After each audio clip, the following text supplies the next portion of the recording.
easy to forget why we do the things we do sometimes and just run on autopilot, do things because that's the way we've always done them, or we're just used to it that way. But every now and then, something happens that reminds us of the why and gives us a renewed purpose and momentum to our actions. And that happened in an unexpected and odd kind of way one year at the annual Gay Pride Parade in San Diego. In 1999, San Diego's 25th annual Pride Parade, the last parade of what had been a challenging and largely closeted century, an incident happened that reminded us of why we're proud. Some guy threw a military-issued tear gas grenade right into the oncoming parade, right near the MC stage, right as a Family Matters group, which is a group of lesbian and gay parents and their children, were passing by. Now, it's important to understand that gay pride parades have become a big tradition for the gay community and have helped to change and improve our situation quite a bit over recent years. And while it's a wonderful thing, a common side effect is complacency, where we take pride in everything it celebrates for granted. I do. We forget the lessons and the whys of pride. We even let our diversity become a mechanism to separate us from each other rather than draw us together. Now, if you don't know, San Diego Pride Parades are quite an event. The parade takes literally hours to go by. Hundreds of gay groups are represented, and there are some major community players and supporters in the parade, including mayors, senators, congresspeople, the SDPD, lots of others. There are extravagant floats and costumes, music booming, dancers, and the crowd. The crowd is huge. Folks from all over the country come to see this. Diversity of all kinds just slapping you in the face at every turn. It's amazing. Well, it's amazing if you keep aware of it, but as I said, we tend to forget. And that year, that was me. I wasn't really in the mood to go, but my partner and I went because we always do. We got there, settled in our location on the parade route, and it wasn't long before I got bored and didn't want to hear any more of the loud lesbians or flamboyant queens or any of those other groups.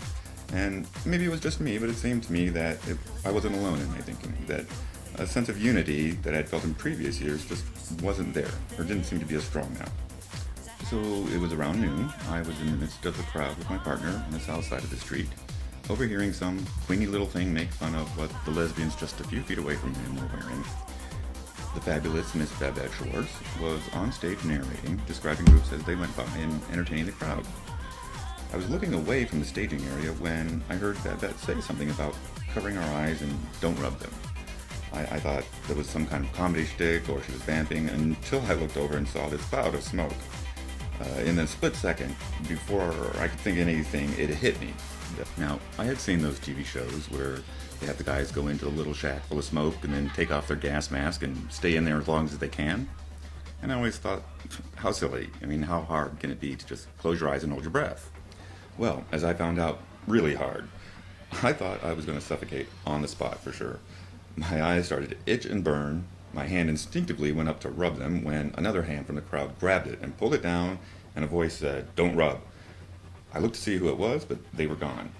What I did see, though, was a bit of a shock. I saw that little queenie thing I had been listening to minutes before. He was helping up a woman who had collapsed because she couldn't breathe. It was the lesbian he had just been dishing. I was astonished. I mean, that's not the character of the person that I thought he was. I was stunned looking at it. Tears welled up in my eyes, but not from the gas. Then, back to reality, my partner grabbed me and we started to run away from the billowing gas. A vendor shoved a bottle of water in my hand and said, "Rinse, don't rub."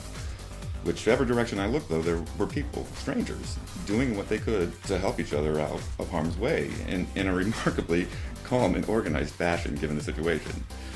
Babette was giving instructions on a mic, trying to help the crowd be calm and stay informed. We got far enough away to where the suffocating feelings started to subside and we could breathe again normally. We rinsed our eyes and got ourselves together and wondered what happens now. We thought, well, that's it, so much for Pride this year. And just as we started to walk toward home, we heard Babette again. She was calling us back. All was clear and safe and the parade would start back up momentarily.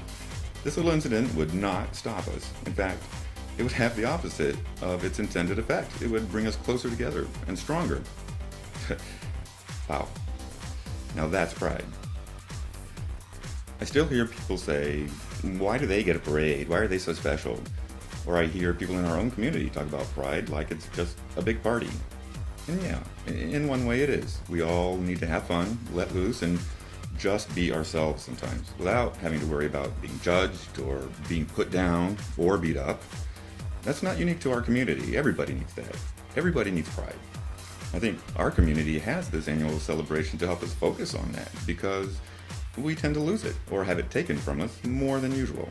People in our community are often made to feel that we are less than because of who we are.